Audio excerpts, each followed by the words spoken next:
его к себе домой, так как куст очень уязвим и не растет в домашних условиях. Он любит каменистую, высокую местность, поэтому растет на сопках и в возвышенных местах. 18 видов рододендронов у нас в республике. Цветки вырастают примерно 2 сантиметров. Это кустарник, ядовитое растение. Размножение можно сделать стратификацию, собрать семена и тоже посадить с помощью стратификации. Всходы уходят в течение 20-25 дней. Можно так посадить. Ну что, друзья, наш эфир подходит к концу. Первые дни июня все мы прекрасно знаем, как природа просыпается, как вот эти вот прекрасные яркие краски. Месяц яркий, все вокруг цветет. И пускай ваше настроение, друзья, будет таким же цветущим. Ну, конечно, лето – это пора отпусков, и, думаю, самый лучший вариант для отдыха с семьей – это берег моря. Ну а мы предлагаем, в свою очередь, вам зарядиться энергией моря перед рабочим днем вместе с нами. До новых встреч в эфире. Всем пока.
Его не было в телеэфире 1,5 года, но он вернется.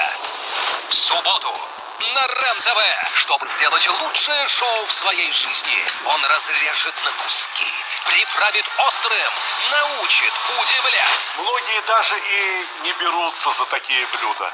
Но вы не представляете себе, насколько все просто. Я покажу. Кулинар Сталик Ханкишиев о вкусной и здоровой пище. Точите ножи. Невероятно интересные истории со всего света. По будням в 14:00 на РЕН-ТВ.